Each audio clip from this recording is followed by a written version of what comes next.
छत्तीसगढ़ पिछड़ा वर्ग कल्याण संघ के नेतृत्व में पिछड़ा वर्ग के अधिकारों और हितों के लिए मांग को लेकर जगदलपुर के लाल बाग मैदान में संभागीय महासम्मेलन का आयोजन हुआ, जिसमें पिछड़ा वर्ग के समस्त जाति समाज के गणमान्य नागरिक समाज प्रमुख माताओं, बहनों, युवा साथियों, समस्त पिछड़ा वर्ग के सदस्यों ने महासम्मेलन में अपने हक एवं अधिकार के लिए एकजुट होकर लाखों की संख्या में उपस्थित हुए। संभागीय स्तरीय सम्मेलन में उस वक्त तनाव का वातावरण निर्मित हो गया जब मुख्यमंत्री भूपेश बघेल ने मंच से लोगों को संबोधित कर रहे थे। 27% आरक्षण और 5वीं अनुसूची में शामिल करने को लेकर पिछड़ा वर्ग के लोग मांग कर रहे थे। तभी मुख्यमंत्री के द्वारा जगदलपुर एवं कांकेर पिछड़ा वर्ग भवन के लिए 50-50 लाख की राशि घोषणा करते ही लोगों ने कहा कि उन्हें भवन की नहीं आरक्षण चाहिए। मुख्यमंत्री की बातों को अनसुना कर लोगों ने सभा का बहिष्कार कर दिया, इसलिए मुख्यमंत्री को भाषण वहीं समाप्त करना पड़ा। पिछड़ा वर्ग के लोग काफी आक्रोशित दिखे। उन्होंने कहा कि हमें मुख्यमंत्री से काफी उम्मीद थी, अब यदि हमारी मांगे नहीं मानी गई तो प्रदेश भर में आंदोलन होगा, अब आर पार की लड़ाई लड़ी जाएगी। देखिए साहब, हमने जब 27% की जब घोषणा हो गया, 27% का मांग पूरा हो गया और उसके बाद स्टे लग गया, और हम जनरल लोगों से भी कोई ये नहीं है। जनरल लोगों का जब 10% आरक्षण हुआ तो कभी हमने स्टे नहीं लगाया, हम स्वागत किया और उनके मांगों को हम समर्थन किया। लेकिन जब जब हमारी आरक्षण की बात होती है तो जनरल लोगों ने हमारे स्टे लगाने का काम करते हैं। इससे पिछड़ा वर्ग अब समझ चुकी है, अब निश्चित रूप से हमारे आंदोलित हो गए हैं। और जिस तरह से हमारे सरकार ने हमको खेल रहा है और उसी को एक कैबिनेट का दर्जा दे दिया है, जिसने हमारे स्टे पर किया, हमारे पिछड़ा वर्ग पर कितना आस्था ठोस पहुँचाया गया है, इस पर हमारे जनता बहुत आक्रोशित हो गए हैं। और निश्चित रूप से आगे बहुत रणनीति करके बहुत बड़ा आंदोलन होगा। उसका ऐतिहासिक इसी जगदलपुर मंच होगा, जिन्होंने आज माननीय मुख्यमंत्री जी, हम उनको स्वागत के साथ उनको बुलाए थे। धन्यवाद। आपका नाम बताएंगे? मैं रामदयाल चक्रधारी ग्राम भैंसमुड़ी से बोल रहा हूँ। तो आज जो मुख्यमंत्री द्वारा घोषणा किया गया था, आप लोग कितने खुश हैं इससे? नहीं, खुश नहीं है हम लोग। क्यों, क्या बात है? आप लोगों को भवन के लिए पैसा दिया गया है, हमने मांग पूरा नहीं हुआ ना, इसलिए हम। तो आप लोगों का मांग यानी कि पूरा नहीं किया गया? नहीं किया। मांग पूरी नहीं होने पे तो थोड़ा नाराजगी महसूस होती है, लेकिन ये लड़ाई कोई एक दिन का लड़ाई नहीं है। आज लंबा हम सन 2012-13 से लड़ते आ रहे हैं। हमारी और भी सभा होगी, इसके बाद हमारा धमतरी टारगेट है, सरगुजा टारगेट है।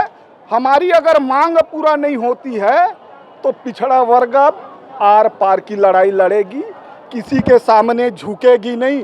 जब तक हमारी मांग पूरा नहीं होगा तब तक लड़ाई लड़ते रहेंगे। और देख, हमारा तो उम्मीद था कि 27% आरक्षण हमको मिल जाए। आज हमारा जो आरक्षण जो संविधान में लिखा हुआ है कि पिछड़े वर्ग को 27% आरक्षण मिलना चाहिए, जो संविधान में है, वो आज तक फॉलो हुआ नहीं है। तो हमारा अन्य लोगों का जो है बराबर मिल रहा है, हमको कोई एतराज नहीं है।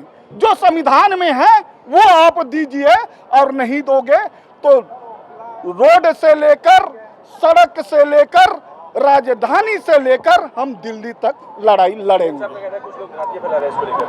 कोई बात नहीं फैला रहे। देखो, अलग ये भीड़ है, अलग अलग किस्म के सोच वाले लोग आते हैं। कुछ को समझ में आता है, कुछ को समझ में नहीं आता है, उसको बोल नहीं सकते। हम मांगे नहीं है, हम छोटे मोटे मुद्दा हम मांग नहीं रहे। हमारी 2 मांगे हैं। 27% आरक्षण चाहिए, और हमको जो बस्तर में पैसा एकता लगने वाला है उसमें हमें शामिल कर दीजिए। एक सम्मेलन कराया गया जिसमें प्रमुख रूप से पैसा एक्ट के बारे में और आरक्षण के बारे में चर्चा हुई।